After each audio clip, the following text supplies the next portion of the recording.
besesana nem hyehyɛ na ye de aba no de akoye adwumati no yenti ase se sa na akwakoye na enye se bi a hyehyɛnim bi ana se emfanim bi ana se boapayo bi na obi hye se ono de ekoye aishanti ye man kitwa bi bi wa ebeti wenne e wo galamse ho mra ne di wa ya de enemra no ne ne 25 years old 30 years ya do two ti say ya say and I say 4.5 years there and ma me nkoso nto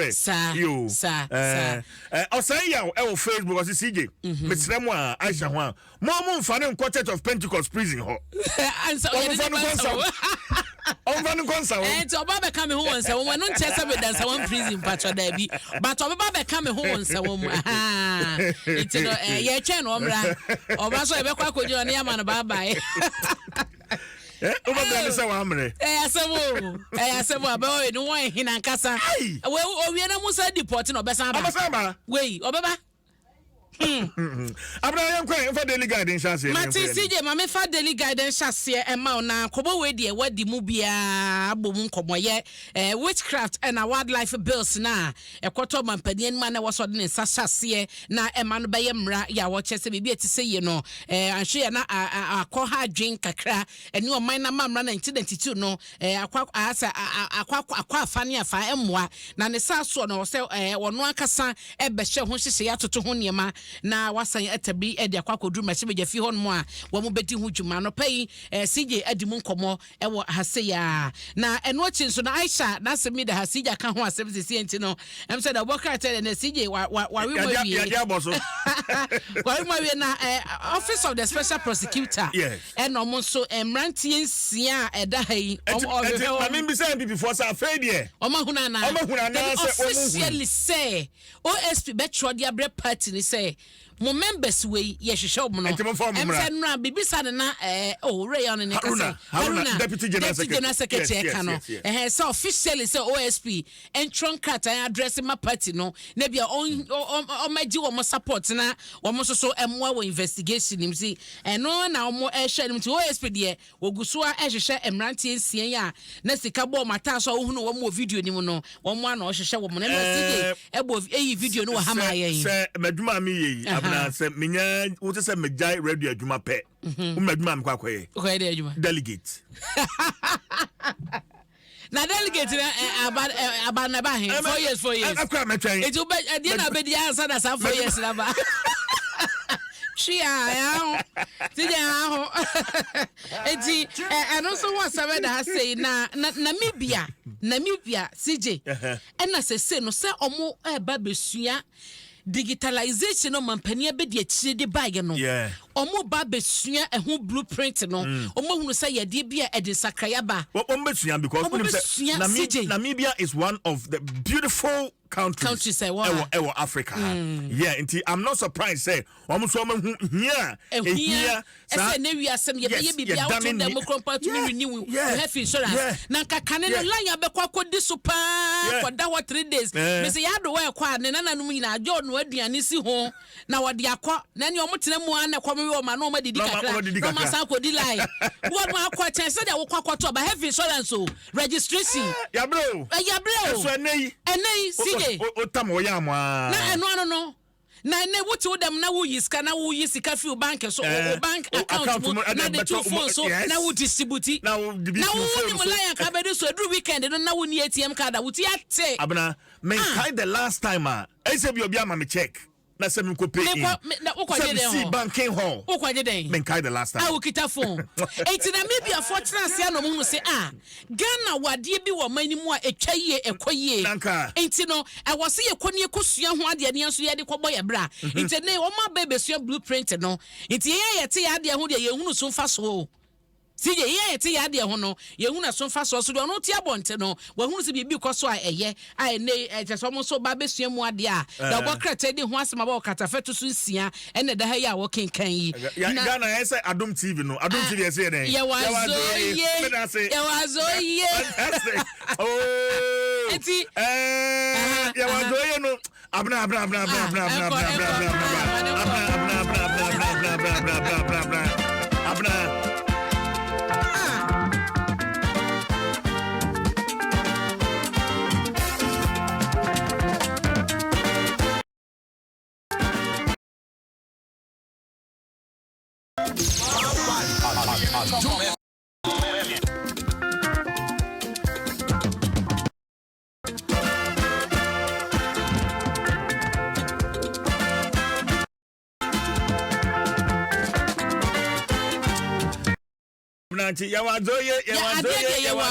Yawanzoye ene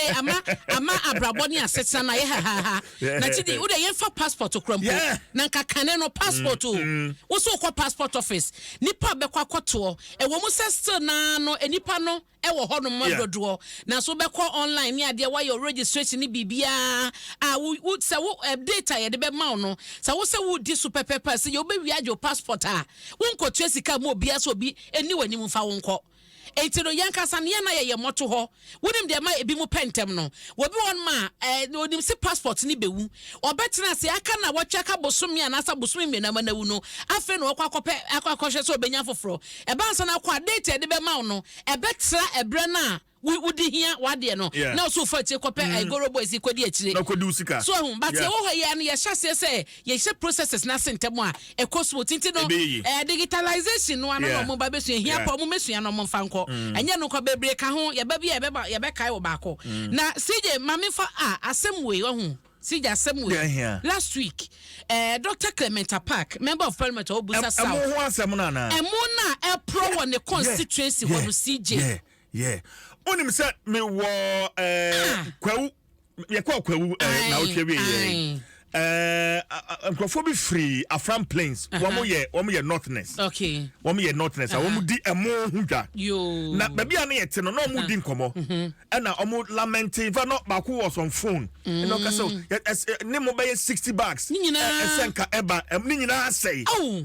ni nyina se emo ankoba beton bronya yo ni nyina se nti atwetwe maso kakra na metwe ba wo mo na abena I felt bad ayasemo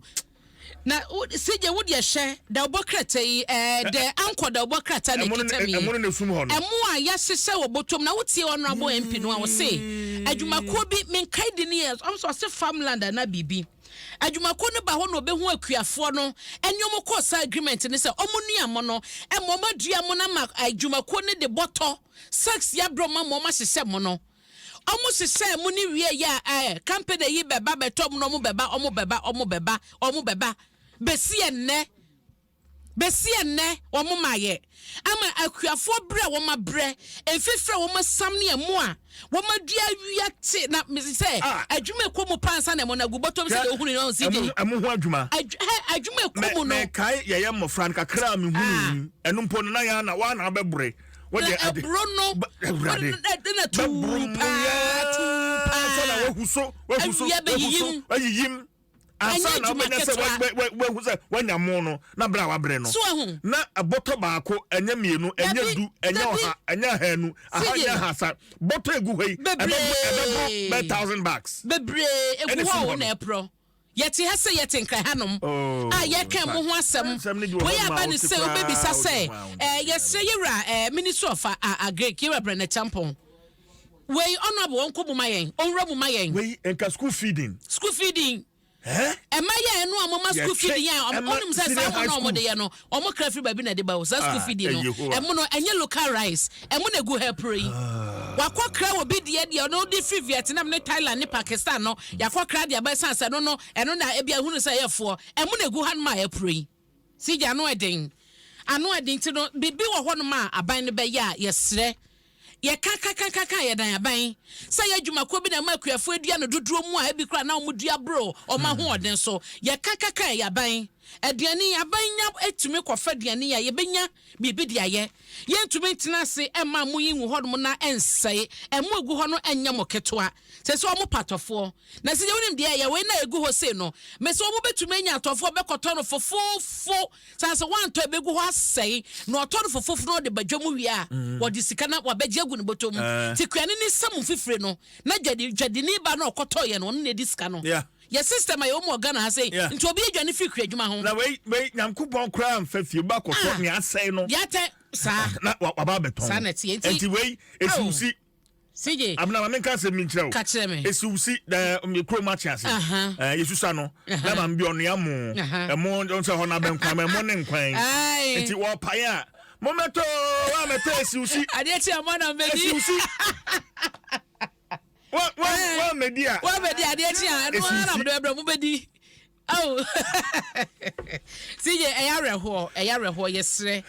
honorable Brenna Champo yenim se wo ye adwuma pa yenim se wo ye adwuma bibia obetumi ayede abo ye kuafo a ewo busa safo honom yesre honorable ye mayen esanse enya izi oku adwuma emu ho adwuma enya izi na obre na wanya eso aduane aya na eye ya nti yesre wo bre mu mayen honorable MP ayire ne ho a okan enya hwintie wo ope solution inti yesre obregu aya inti honorable Dr. Park emomodin na on pincha Greek ministry no na onyomo enkasa na bibi ohon mo betumi na odiomo nye emukra na odiomo bekwa akofa ba afia so CJ se ministry ne bekwa akofa mo no de aba no abeka se emeta me se me wo hayi menya local rights amedi ni bronya yimu inti se honorable betumi transport de aba ministry honom na yaba se mo na ya jegu on man ka ya se ne de aba atofo mra ye beba beto CJ me kotobi minim so obi a wotie be bekwa akoto san se ye ma ya kuafo yi mre keke onti yesremu a mode bekofa bra na beto amayen ya ye beba beto wa yesremu honorable Brian woni wa pamfo muni ho dwuma mayen na wedi ano eden enti ano eho asam wo de ankoda obokrata ni mu na oni ne credit kobode picture to ne general na chese omo over 130 galamsey cases a wo mugu so omo di e wo court na eye MPP mu so running mate de ma eye the flag bearer no so ho asem no eguso den yera ne wedi o mama chepo he Dr. Bawumia na da hai na yera ma to poku prempen student da hai oh wedi no a esro na oh Odewo. Eno ni akwasinsi akwaye eyi ose. Oh. Osidai. Akwasinsi. Eno me po adwuma na phone calls ba na phone call. CGS wakwa cancel bi Adom TV na. Hey. Adom TV me Adom FM so na me tia me di me nkuyi. Madam so cancel. Akwasi de kwan bia so ye kwamampo na obeda abonten. Akwasinsi. Ye kwama po 26 obeda abonten sansem a okeke asam kokra me ni asam kwa kwasinsi akan ba se obeda abonten metchuna so akwase beda abonten so odwe se mampo ye ni krom but obeda abonten oh ene da ha fe sije wo de wa hye oh wo se Dr. Bawumia na waji ni chichi ena yewra matopoku prempa ji ni suit ni tie ne so de emu ye o se da nipa miensa amde bi ma ba fo na amde ba kwa machi anu se so bo machi ne machi na kwa eno no kasa ni ho oh enti no ye di kan me describe say de da ya wo hwa so ha ya Dr. Mahmoud Bawumia da ha wo smile nko da Dr. Bawumia ya de no smile ne se na so no me kaya metu say so no be say 15 so oh yes ne se ne be 50 so was so tutu say smiling laughing na da hen waji ni chichi na Dr. Matopoku prempe into ya doctor against doctor so na ono so da hai ono so was smile na ono ne smile ne se no me kaya be 6 but tutu say was smile ani da hopa na waji ni suit black and white and wo da hai na eno ati no mo chese analysis no eguso koso de obi ebisa ne say when na yes suitable candidate edma Dr. Bawumia obey running mate na oba form hon so a me mame the chief of staff ya misia no bisa ne say matese yes running mate ade just ne din wo mu ni ade o say nya no kre enso mama udin wo mu so na no mama din wom mama da ha ye mama owraire frema osai opare na yewra jonkuma so mfoni eda ha enti no nketawdie no ne nkobodie na guso koso dendenden hwan na ebe ye running mate no so omo ya kase ye hwe mu nkosi first quarter of 2024 na chese march mu February march mu honom no ye better running mate Dr. Bawumia ene no eko no 2024 afe no awie ye enti ye no so da ankoda obokrata no edi mu ne aba mpanyifo nyina omudi wo hai obi asafata so betumi de running mate omo nyina so ya santimantemfo de aye ne de eda santimantemfo wo mo se so hwan din na ebeba eye MOP anasa ye hwan ya eduru ho a ye beka ho asem e de ama ho enti sije abna na yabo meko why meko asa de ho ana maka no Dr. Matopoku prempe de na anaja eguso da obokrata ni mu enti no ka say ho na interest wo enye interest onye wo so onye obi da kala sabenya kamenda baby onye enti no abobaba ye de wa ha ho asɛmba ye bɛka na CJ ma